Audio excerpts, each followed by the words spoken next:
નમસ્તે, હું છું ચેતના અને તમે જોઈ રહ્યા છો માય સોશિયલ સાયન્સ સ્ટ્રીમ. નકશાપૂર્તિમાં એક પ્રકરણ આગળ આજે આપણે જોઈશું ભારતના ઉદ્યોગો. એ ઉદ્યોગોમાં પણ મુખ્ય ઉદ્યોગ છે એ કાપડ ઉદ્યોગ છે. તો કાપડ ઉદ્યોગ વિશે આપણે આજે નકશાપૂર્તિ કરતા શીખીશું. તો આપણે જોઈએ છીએ નકશામાં કે અહીંયા કાપડ ઉદ્યોગના મુખ્ય કેન્દ્રો આપેલા છે. આપણને એમ થાય કાપડ ઉદ્યોગ એટલે કેવા કાપડ, કે ફક્ત ને ફક્ત એક પ્રકારનું કાપડ નથી હોતું, બરાબર ને? કાપડના કેટલાય પ્રકાર હોય છે. સુતરાઉ કાપડ, ઊન કાપડ, સણનું કાપડ, રેશમી કાપડ, એવા જુદા જુદા કેટલાય પ્રકારના કાપડો છે. એમાંથી ને મુખ્ય જે આપણો કાપડ ઉદ્યોગમાં મુખ્ય હોય તો એ છે સુતરાઉ કાપડનો ઉદ્યોગ. જે અહીંયા હિન્દીમાં લખ્યું છે સૂતી કપડા ઉદ્યોગ. સૂતી એટલે સુતરાઉ, બરાબર? સુતરાઉ કાપડનો ઉદ્યોગ મુખ્ય ઉદ્યોગ છે. એના કેન્દ્રો એટલે કે જે જગ્યાએ સુતરાઉ કાપડની જીદી મિલો વધારે આવેલી છે, ટેક્સટાઇલ ઇન્ડસ્ટ્રીઝ જેને કહેવાય, ટેક્સટાઇલના કારખાના જ્યાં વધારે આવેલા છે ત્યાં છે એ સુતરાઉ કાપડનો ઉદ્યોગ છે એ વિકાસ પામ્યો હોય. આપણે જોઈએ તો સૌથી પહેલા આપણા ગુજરાતથી જ આપણે ચાલુ કરીએ તો મુખ્ય આપણા ગુજરાતની અંદર 3 કાપડ ઉદ્યોગના કેન્દ્રો છે: અમદાવાદ, જામનગર અને સુરત. સુરતની અંદર પણ સૌથી મોટી ટેક્સટાઇલ ઇન્ડસ્ટ્રીઝ છે, અમદાવાદમાં પણ છે અને જામનગરમાં છે. અમદાવાદ તો એવું છે કે જ્યાં આપણે આઝાદી નથી મળી ને એ સમય પહેલાથી જ તે કપડાની મિલો, સુતરાઉ કપડાની મિલો અસ્તિત્વમાં હતી. સુરતમાં પણ હતી. આપણે જ્યારે ઇતિહાસમાં ભણીએ ત્યારે ખબર પડશે કે સુરત રહ્યું ને એ જરી ઉદ્યોગનું સૌથી મોટું કેન્દ્ર હતું. જ્યારે અંગ્રેજો આપણા દેશમાં નહોતા આવ્યા ને કોઈ એ લોકો સુરતના જે જરીના કાપડ હતા ને એનાથી બહુ આકર્ષાયેલા હતા, બરાબર? એટલે કે સુરત, અમદાવાદ અને જામનગરનું શું પ્રખ્યાત છે, કોને ખબર છે? જામનગરનું સુતરાઉ કાપડ તો અહીંયા જેટલા આપ્યા છે એટલા છે જ, બરાબર? જામનગરની બાંધણી, બરાબર? બાંધણી સુતરાઉ પણ સાટિન સિલ્ક જેને કહેવાય, સુતરાઉ સિલ્ક, એ જામનગરનું બહુ પ્રખ્યાત છે. બાંધણી જેને કહેવાય, જામનગરમાં પણ ટેક્સટાઇલ ઉદ્યોગ વધારે છે. અને એ ઉપરાંત રાજકોટની બાજુમાં જેતપુર, રાજકોટનો જેતપુર તાલુકો છે ત્યાં પણ ટેક્સટાઇલ છે એ અસ્તિત્વ ધરાવે છે, એટલે કે સુતરાઉ કાપડનો ઉદ્યોગ ત્યાં પણ છે. ગુજરાત ઉપરાંત હવે આપણે ભારતના બહાર જઈએ તો ઉપરની સાઈડ એટલે ઉત્તર દિશા, બરાબર? જ્યારે ભારતના નકશામાં ઉત્તરની દિશા પૂછે છે ત્યારે તમારે ફક્ત ને ફક્ત એક આમ ઊભો એરો કરી અને ત્યાં ઉત્તર દિશા એવું લખવાનું હોય છે, બરાબર? તો આપણે મૂંઝાઈ જાય કે આ ઉત્તર દિશા કેમ બતાવવાની. આખો નકશામાં તમે અહીંયા ગમે ત્યાં બતાવી દો એરો કરીને તો ઈ ઉત્તર દિશા કહેવાય. તો ઉત્તર દિશામાં શ્રીનગર, ધારીવાલ, અમૃતસર, મોદીનગર, દિલ્હી આ બધા ઉત્તરમાં છે. શું છે આ નામ બોલી? સુતરાઉ કાપડના કારખાના, સુતરાઉ કાપડનો ઉદ્યોગ આ બધી જગ્યાએ અસ્તિત્વમાં આવેલો છે, બરાબર? એમાંથી શ્રીનગર અને અમૃતસર આ બે તો મેં જોયેલા છે, ગુજરાતના તો જોયા છે, પણ શ્રીનગર અને અમૃતસરનું પણ જે કાપડ છે એ જોયેલા છે. સુતરાઉ કાપડમાંથી શ્રીનગરનું સ્પેશિયલ પશ્મિના, જે ઘેટાના ઊન અને સુતરાઉ કાપડને મિક્સ કરી અને બનાવે છે, જે પશ્મિના ઊન કહેવાય છે, બરાબર? તમને ખબર હોય તો શિયાળાની અંદર હું એક સરખા 2-4 ડ્રેસ પહેરું છું, બરાબર? કે લાલ ને લીલો, ગુલાબી ને એવા, તો એ પશ્મિના છે. એ ફક્ત ને ફક્ત શ્રીનગરમાં બને છે. એને આપણે ભારતમાં બીજી ક્યાંય પણ જગ્યાએ બનતું નથી. એની અંદર સુતરાઉ કાપડ હોય છે અને સાથે સાથે પશ્મિનો નામનું ઘેટું હોય છે. એ ઘેટાના જે વાળ હોય છે એના તાર અને સુતરાઉ કાપડના તાર મિક્સ કરી અને એ કાપડ બનાવવામાં આવે છે, જેને પશ્મિના કહેવામાં આવે છે, જે બહુ ગરમ હોય છે, બરાબર? તમારે સ્વેટર ન પહેરવું પડે, સ્વેટરથી પણ ગરમ હોય, એટલું બધું ગરમ હોય છે. ત્યાર પછી આપણે મધ્ય ભારતમાં જોઈએ તો ગ્વાલિયર, કાનપુર, વારાણસી, ઇન્દોર અને નાગપુર આ જગ્યાએ છે એ સુતરાઉ કાપડના કારખાના આવેલા છે. પૂર્વ ભારતમાં આપણે જઈએ તો મુર્શિદાબાદ અને કલકત્તામાં આવેલા છે. કલકત્તા વિશે આપણે જોઈએ કે કલકત્તા છે સૌથી પહેલા જો અંગ્રેજો ક્યાંય આકર્ષાયા હોય ઉદ્યોગમાં તો એ કલકત્તા, સૌથી પહેલા એને કલકત્તા પોતાના કબજે કર્યું હતું જ્યારે અંગ્રેજો આપણા દેશમાં હુકુમત જમાવી ને ત્યારે, અને એનો કલકત્તાનો જે ઉદ્યોગ છે એ પોતે અપનાવી લીધો હતો, જે પોતાના હસ્તક કરી લીધો હતો. ત્યારબાદ છે એ ઉદ્યોગો આપણા ભારતના એને પાડી નાખ્યા. ત્યાર પછી આપણે જોઈએ નીચે દક્ષિણ ભારતમાં તો સોલાપુર, બેંગ્લોર, મૈસૂર, કોઈમ્બતુર, મદ્રાસ, કાંચીપુરમ અને થાંજાવુર આ બધા છે એ સુતરાઉ કાપડના કેન્દ્રો છે, બરાબર. એ ઉપરાંત પણ સુતરાઉ કાપડના જો કેન્દ્રો આપણે જોવા હોય તો એક અન્ય નકશો પણ છે. જો આ નકશામાં પણ આપણે જોઈ શકીએ છીએ પેલા નકશા કરતા પણ વધારે કેન્દ્રો, અને સાથે સાથે આમાં રાજકીય નકશો એટલે કે આપણા રાજ્યો છે એને પણ સ્પષ્ટ રીતે બતાવ્યા છે. તો આપણે રાજ્યના હિસાબથી પણ જોઈ શકીએ કે ભાઈ આ દેવાસ ને ઇન્દોર છે તો બે ક્યાં છે? મધ્યપ્રદેશમાં છે, બરાબર. તે જ રીતે હું તમને પૂછું કે ઉત્તર પ્રદેશમાં સુતરાઉ કાપડનું સૌથી મહત્વનું કેન્દ્ર કયું છે? તો કે આપણને જો રાજકીય નકશામાં ઉત્તર પ્રદેશ ખબર હોય તો બોલો ને બેન. કાનપુર. સરસ. જો આ કાનપુર છે એ ઉત્તર પ્રદેશનું છે એટલે એનો અર્થ એ કે નેહાને ખબર છે કે અહીંયા કાનપુર આવેલું, સોરી અહીંયા ઉત્તર પ્રદેશ આવેલું છે એટલે એની અંદર એને કાનપુર ગોત્યું. હવે હું તમને કહું કે તમે કર્ણાટક રાજ્યમાં સુતરાઉ કાપડનું મહત્વનું કેન્દ્ર બતાવો. ફરી જો આપણે રાજકીય નકશાનો અભ્યાસ કર્યો છે દીક્ષિત બોલો.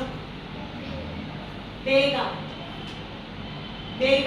સરસ. તો આ બેલગામ, હુબલી, દેવનગર, બેંગલુરુ, મૈસૂર આ જે છે એ કર્ણાટક છે. કર્ણાટકની રાજધાની કઈ છે? બેંગ્લોર. તો બેંગ્લોર ખબર હોય કે તો ખબર પડી જાય કે તો કર્ણાટક જ છે, બરાબર. તો કર્ણાટકમાં આટલા છે. હવે આપણે કઈ રાજસ્થાનના સુતરાઉ કાપડનું મહત્વનું કેન્દ્ર કયું છે?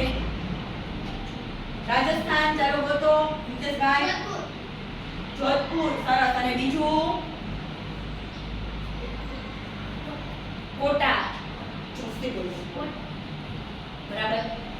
તો ગુજરાતમાં આપણે પહેલા નકશા કરતા અહીંયા ભાવનગર અને વડોદરા પણ બતાવ્યા છે, નવસારી પણ બતાવ્યું છે, બરાબર. મહારાષ્ટ્રની અંદર જોઈએ તો મુંબઈ, જળગાંવ, પુણે, સોલાપુર આ બધા છે એ સુતરાઉ કાપડના ઉદ્યોગો છે. આ તો આપણે જોયો એક કાપડ ઉદ્યોગ, બરાબર. હવે આપણે બીજો ઉદ્યોગ જોશું લોખંડ ઉદ્યોગ. તો લોખંડ ઉદ્યોગ છે એ છે એ કઈ જગ્યાએ આવેલો છે એ આપણે જોશું, બરાબર. લોહ ઇસ્પાત કહેવાય છે ને હિન્દીની અંદર કહેવાય લોહ ઇસ્પાત. નકશો છે, બરાબર. तो भारत में लोह इस्पात संयंत्र, ये संयंत्र मीन्स फैक्ट्री तो क्या आवेली છે?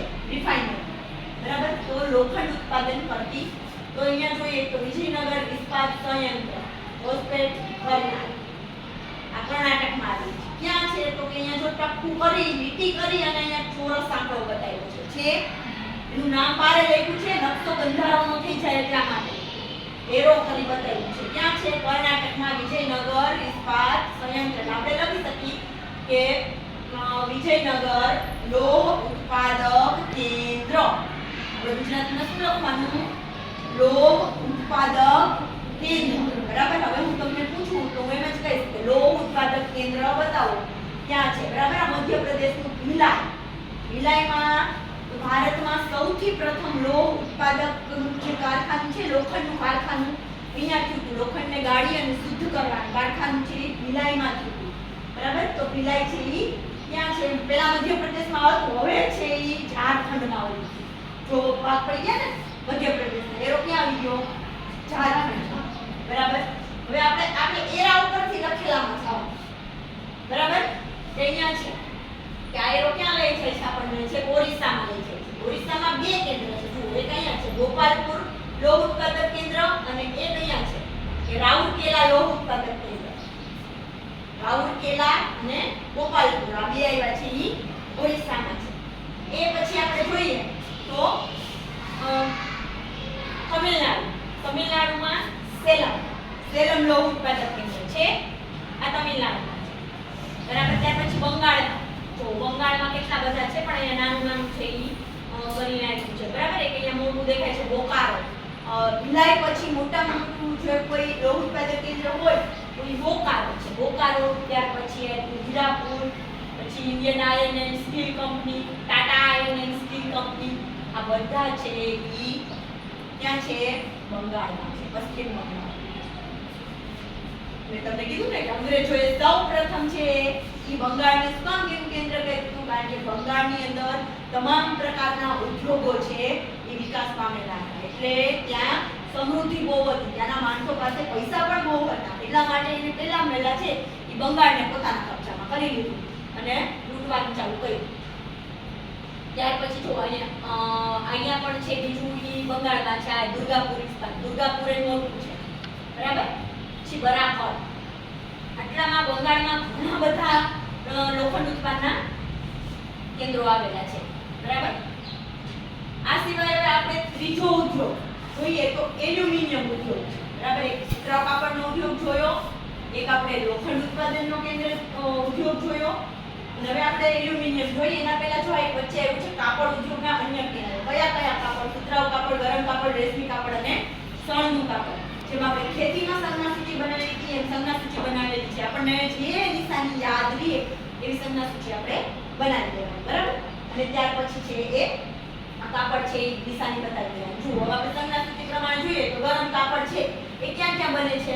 તો કે ઓળખું પૂરેલું બિંદુ જ્યાં હોય, કાનપુર, આગ્રા, પછી શ્રીનગર, પછી અમૃતસર, બરાબર. પછી અહીંયા જામનગરમાં છે, જો છે જામનગર, અમદાવાદ, વડોદરા, બેંગ્લોર, એ બધે ગરમ કાપડ બને છે. એ રીતે રેશમી કાપડ ક્યાં બને છે? તો કે મીંડું અને વચ્ચે ટપકું છે, જોઈને, બરાબર. કોઈમ્બતુર, સેલમ, મદુરાઈ, તંજાવુર, ક્યાં છે સેલમ, તિરુનલવેલી છે, વારાણસી, શ્રીનગર, સરસ. ત્યાં રેશમી કાપડ છે. શણનું કાપડ, શણ બહુ ઓછી જગ્યાએ જોવા મળે છે, બરાબર.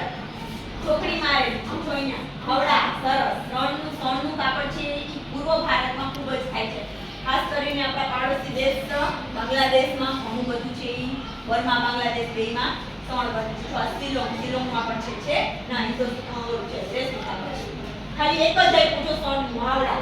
યાદ રાખવાનું, પરીક્ષામાં પૂછાય તો આપણે ભારતમાં શણ ઉત્પાદનનું કેન્દ્ર બતાવવું હોય તો અહીંયા બતાવવાનું, હાવડા, બંગાળમાં, બરાબર. ચાલો, આ થઈ ગયા કાપડના ઉદ્યોગ. આપણે કયો જોતા હતા? એલ્યુમિનિયમનો ઉદ્યોગ. સરસ. ચાલો, એલ્યુમિનિયમનો ઉદ્યોગ આવશે.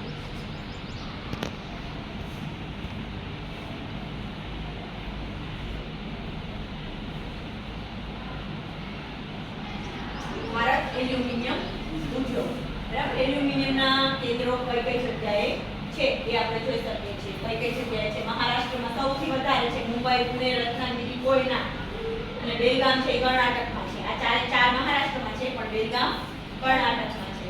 ચેન્નઈમાં છે, મેટ્રુરમાં છે, કોરાપુટ, અમરકંટક, કોરબા, હીરાકુડ, અંગુર, લોહરદગા. આના પરથી શું ખ્યાલમાં આવે કે એલ્યુમિનિયમ ઉદ્યોગ છે એ કઈ જગ્યાએ અસ્તિત્વ ધરાવે છે? તો કે ભારતના પશ્ચિમ ભાગમાં નીચે અને ભારતના પૂર્વ ભાગમાં. શું કામ આ જગ્યાએ એલ્યુમિનિયમ ઉદ્યોગ છે એ અસ્તિત્વમાં આવે છે? તો ભારતની એ જમીન, જે જગ્યાએ જે ઉદ્યોગો છે એ ક્યાં અસ્તિત્વમાં પામે? તો કે એને કાચો માલ જે જમીનમાંથી મળી રહેતો હોય એ જમીનમાંથી ઉદ્યોગો અસ્તિત્વમાં આવે. તો આપણને જે એલ્યુમિનિયમ છે એ ભારતના આ વિસ્તારમાંથી અને આ વિસ્તારમાંથી સૌથી વધુ પ્રાપ્ત થાય છે. કાચું એલ્યુમિનિયમ જે જમીનમાંથી આપણને મળે, ત્યારબાદ છે એ બનાવે છે એલ્યુમિનિયમને શુદ્ધ કરી. અને એલ્યુમિનિયમની કઈ વસ્તુ તમે જોઈ છે? એલ્યુમિનિયમની કઈ વસ્તુ તમે જોઈ છે કયો? એલ્યુમિનિયમની વસ્તુ ન જો રસોડામાં ક્યાંય વાસણ ન જોયા? એલ્યુમિનિયમના ડબ્બા, તપેલા, વાટકા, થાળી એવા પેલા હતા. હવે થાળી વાટકા આપણે નથી વાપરતા. અત્યારે તપેલા અને ડબ્બા તો લગભગ એ જોયા જ હોય છે એલ્યુમિનિયમ, બરાબર. તો આ એલ્યુમિનિયમ ઉદ્યોગ. એ જ રીતે ફક્ત એલ્યુમિનિયમ ઉદ્યોગ નહીં, આના સિવાય પણ બીજા ધાતુઓને શુદ્ધ કરવાના ઉદ્યોગ પણ હોય છે. સોના ચાંદીની જે ખાણો હોય છે ત્યાં એનો ઉદ્યોગ હોય, બરાબર. જેમ લોખંડની ખાણો હોય ત્યાં લોખંડનો હોય, એમ દરેક ધાતુઓના ઉદ્યોગ છે એ અસ્તિત્વમાં આવેલા હોય છે. તો આ થયો આપણો ઉદ્યોગનો નકશાપટ્ટી. ચાલો, આના વિશે કોઈને કાંઈ પૂછવું હોય તો કે